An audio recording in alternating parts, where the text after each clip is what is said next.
Boletim Coppola.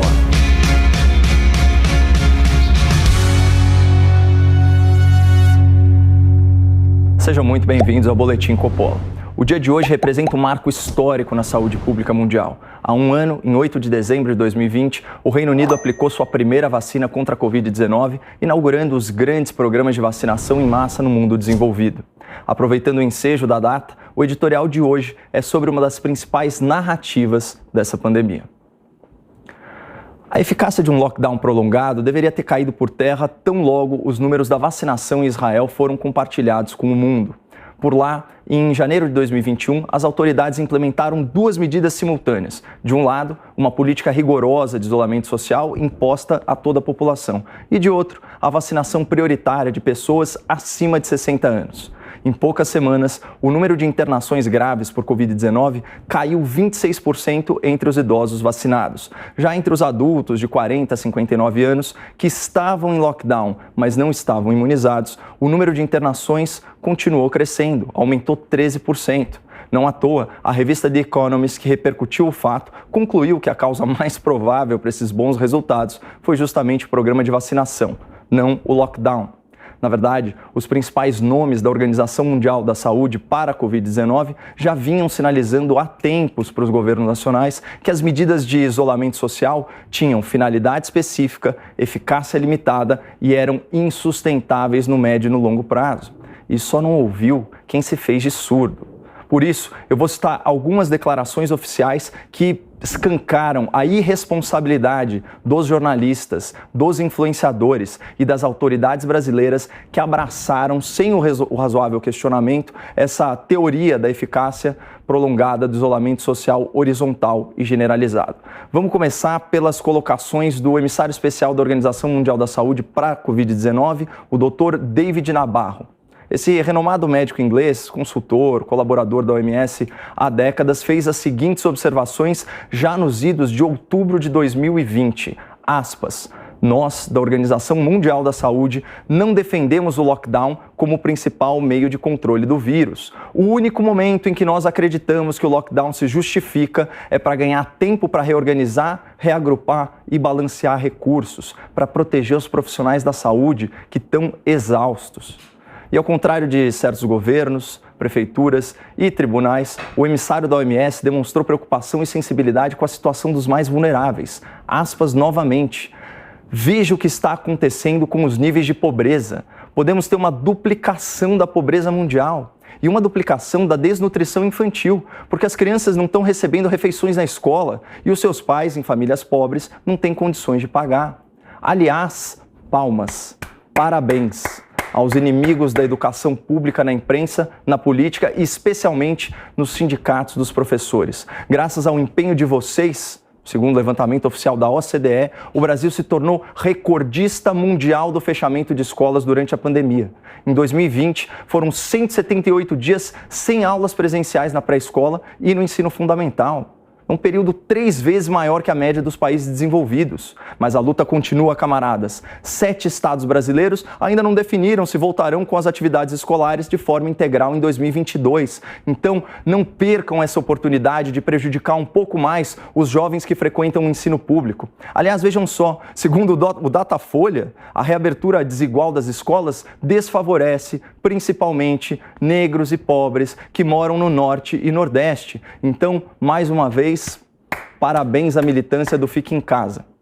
Feitas as devidas congratulações, vamos à conclusão da fala do Dr. David Nabarro, emissário especial da OMS para a Covid-19. Aspas, nós realmente apelamos a todos os líderes mundiais, parem de usar o lockdown como seu método primário de controle. Lockdowns têm apenas uma consequência, que vocês não devem nunca menosprezar, tornar as pessoas pobres muito mais pobres.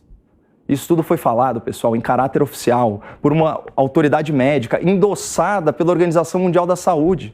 Mas o que fez a maioria da imprensa alienada pela sua própria desinformação? Ao invés de divulgar para o grande público o verdadeiro entendimento da OMS sobre os rigores do isolamento social, o jornalista militante subiu o tom e insistiu na sua apologia pseudocientífica ao lockdown.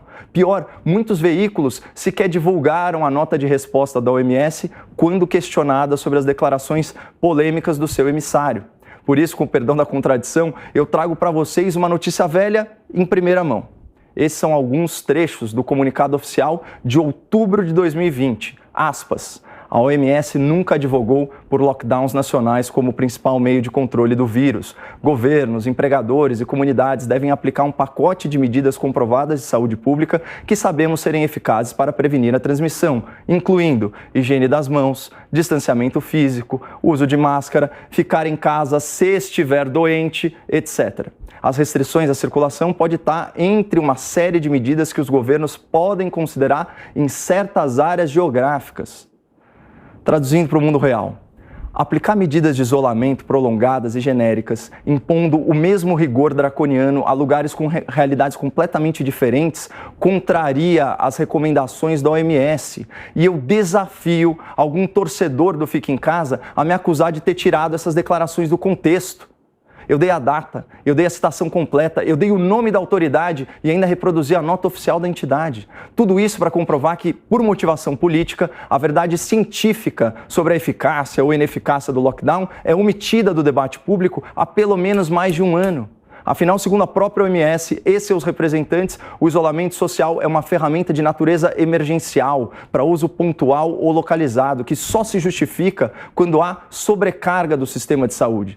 E fica difícil perdoar governadores e prefeitos e magistrados que trancaram a população trabalhadora em casa. Isso mesmo quando os hospitais de campanha já estavam sendo desmontados e quando milhares de UTIs já haviam sido desmobilizadas. E é impossível aceitar que prefeituras e estados que viraram o ano de 2020 com 38 bilhões de reais de superávit primário e mais de 82 bilhões de reais no caixa se isentem de responsabilidade pela falta de atendimento médico adequado a pacientes graves com Covid-19. Por isso que não dá para esquecer, eu não consigo esquecer manifestações como a do governador do Rio Grande do Sul, quando questionado sobre a escassez de leitos de UTI no estado e sobre o sofrimento de dezenas e dezenas de gaúchos que morreram na fila dos hospitais à espera de cuidado intensivo. Aspas, leito de UTI não é cura, leito de UTI não é a solução da Covid. Mesmo que tivéssemos capacidade infinita, não significaria salvarmos todas as vidas, porque 60% das pessoas contaminadas morreriam mesmo assim. Então não adianta só aumentar UTIs, nós precisamos reduzir o contágio, e a redução do contágio é com menos circulação e com o distanciamento. Sem dúvida, essa foi uma manifestação excepcionalmente infeliz. Além da falta de empatia com as vítimas e seus familiares, ele próprio se contradisse ao reconhecer que os leitos de UTI salvam a vida de pelo menos 40% dos pacientes.